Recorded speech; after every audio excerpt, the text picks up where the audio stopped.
আমাদের চ্যাপ্টার 6টা ছিল হচ্ছে দীর্ঘমেয়াদী অর্থায়ন নিয়ে, যেখানে আমরা বন্ডের মূল্য নির্ণয় করেছি, বন্ডের আয়ের হার দেখেছি, এবং একটা বন্ডে বিনিয়োগ করব নাকি করব না এই বিষয়গুলো নিয়ে ওখানে আলোচনা ছিল। তো বেসিক্যালি ওই চ্যাপ্টারটা আমরা আলোচনা করেছি হচ্ছে বিনিয়োগকারীর দৃষ্টিকোণ থেকে। আর এই চ্যাপ্টারটা আমরা আলোচনা করব হচ্ছে কোম্পানির দৃষ্টিকোণ থেকে।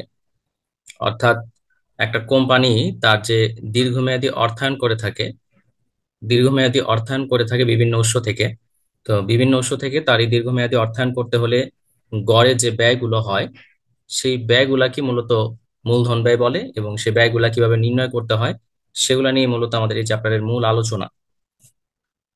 তো আমরা এখানে একটু সামারাইজ ওয়েতে লিখেছি যে অর্থায়নের বিভিন্ন উৎস থেকে তহবিল সংগ্রহের গড় ব্যয়। আর এরপরে লিখেছি শুধুমাত্র দীর্ঘমেয়াদী অর্থায়নের সাথেই জড়িত। অর্থাৎ একটা প্রতিষ্ঠান যখন তার দীর্ঘমেয়াদী অর্থ সংস্থান করে থাকে, সেটা কি সে কিসের মাধ্যমে করতে পারে? শেয়ারের মাধ্যমে করতে পারে। শেয়ারের মধ্যে আবার আছে সাধারণ শেয়ার, অগ্রাধিকার শেয়ার। বন্ডের মাধ্যমে করতে পারে, ডিবেঞ্চারের মাধ্যমে করতে পারে। তাহলে এই যে এগুলোর মাধ্যমে যে সে অর্থায়ন করতেছে, সে তো আর ফ্রিতে অর্থায়ন করতেছে না।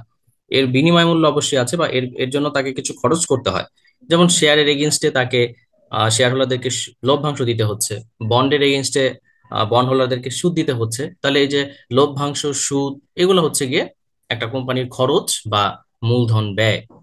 তো এই ব্যয়গুলা গড়ে কত হয়, বা গড়ে এই দীর্ঘমেয়াদী অর্থায়নের জন্য যে ব্যয়টা হয় তাকে আমরা বলছি হচ্ছে গিয়ে মূলধন ব্যয়। বা বই আবার আরেকটু ঘোরাই লিখছে যে এই দীর্ঘমেয়াদী অর্থায়নের ব্যয়গুলা মেটানোর জন্য, দীর্ঘমেয়াদী অর্থায়নের ব্যয়গুলাকে মেটানোর জন্য কোম্পানিগুলোকে বা প্রতিষ্ঠানগুলোকে যে সর্বনিম্ন পরিমাণ আয় করতে হয়, যে সর্বনিম্ন পরিমাণ আয় করতে হয় বা যে হারে মিনিমাম আয় করতে হয়, সে আয়টাকে আমরা বলছি হচ্ছে মূলধন ব্যয়। সহজ করে বললে, তুমি ব্যাংক থেকে ধরো 15% সুদের হারে 5 লক্ষ টাকা ঋণ নিয়েছো। এখন এই 5 লক্ষ টাকা তুমি শেয়ার মার্কেটে ইনভেস্ট করবা। এখন শেয়ার মার্কেটে ইনভেস্ট করলে সেখান থেকে তোমার একটা রিটার্ন আসবে। এখন শেয়ার মার্কেট থেকে মিনিমাম তুমি কতটুকু তাহলে প্রত্যাশা করবা?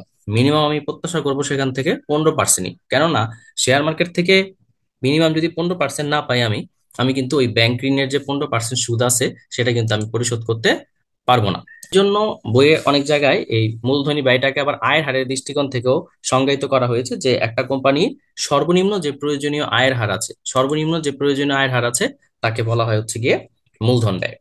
তোমরা আগে বলেছিলাম যে শুধুমাত্র দীর্ঘমেয়াদী অর্থায়নের সাথে এটা জড়িত। তোমরা মূলধন ব্যয়ের উৎসগুলার নামগুলা দেখলে বুঝতে পারবা যে আমরা এখানে মূলধন ব্যয়ের 4টা উৎস: বন্ড বা ঋণপত্র, অগ্রাধিকার শেয়ার, সাধারণ শেয়ার এবং সংরক্ষিত আয়। দেখো, খেয়াল করে দেখো, এখানে কিন্তু কোনো স্বল্প মেয়াদী উৎসের খরচ নাই। এখানে কিন্তু ব্যবসায় ঋণ নাই। এখানে কিন্তু ট্রেজারি বিল নাই। এখানে কিন্তু বাণিজ্যিক কাগজ নাই।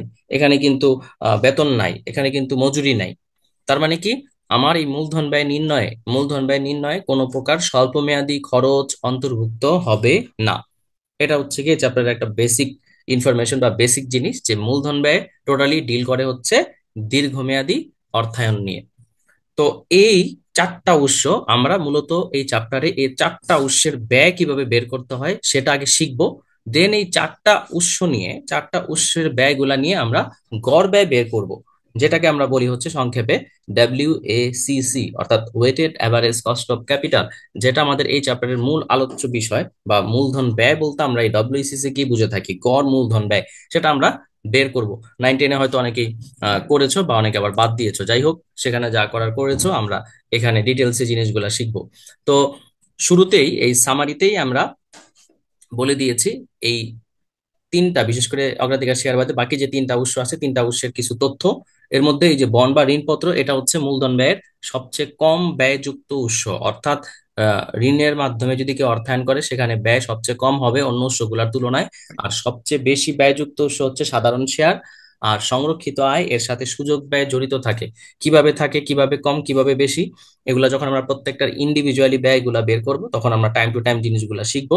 বাট স্টার্টিং ক্লাসে এই জিনিসগুলো একটু লিখে নাও, কারণ এগুলা খুবই গুরুত্বপূর্ণ ইনফরমেশন। এগুলা থেকে কিন্তু MCQ আসে, এগুলা থেকে কিন্তু এক কথা উত্তর আসে, যে অর্থায়নের বা মূলধন ব্যয়ের কোন উৎসটি সবচেয়ে কম ব্যয়যুক্ত, ঋণপত্র; কোন উৎসটি সবচেয়ে বেশি ব্যয়যুক্ত, সাধারণ শেয়ার। এইভাবে মূলত আসে, বা কোন উৎসের সাথে সুযোগ ব্যয় জড়িত। এভাবে মূলত পরীক্ষায় প্রশ্নগুলা করা হয়ে থাকে।